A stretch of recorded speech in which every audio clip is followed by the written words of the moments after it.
Tady, kde smrky se s listnáči mísí a sosny opodál stavějí chrám, se Sojkou Brhlík tu bydleli kdysi, protože nikdo z nich nechtěl být sám.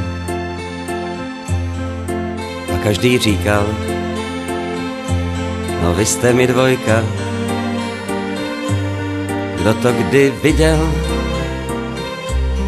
Brhlík a Sojka.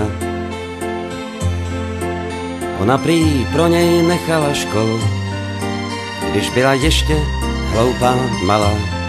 Jezdil s ní po kmeni, po hlavě dolů, až se jí chocholka vstyčovala.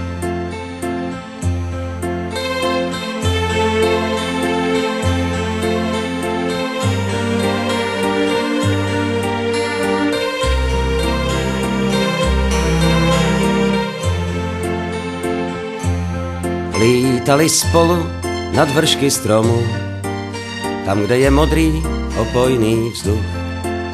Někdy až za tmy se snášeli domů, v zimě, že doženou spánkový dluh.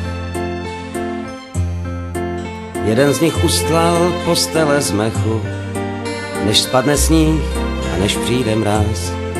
Druhý pak z bláta ulepil střechu, aby tu zimu přečkali s nás. Po dlouhé zimě sníh odplavil střechu, jaro se zase vrátilo k nám. Našla se jedna postýlka z mechu, děti ji odnesly neznámo kam.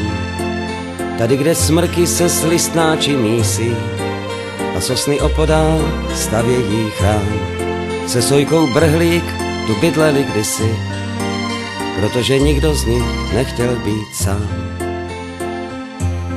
Dnes každý říká,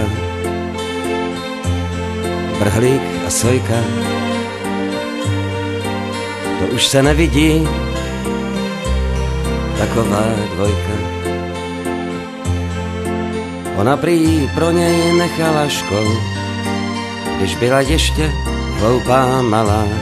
Jezdil s ní po kmeni, po hlavě dolů, až se jí chocholka vstyčovala. Dneska je modré a opojné nebe, určitě lítají zas vedle sebe. Tady, kde smrky se s listnáči mísí a sosny opodál stavějí chrám, se Sojkou Brhlík tu bydleli kdysi, protože nikdo z nich nechtěl být sám.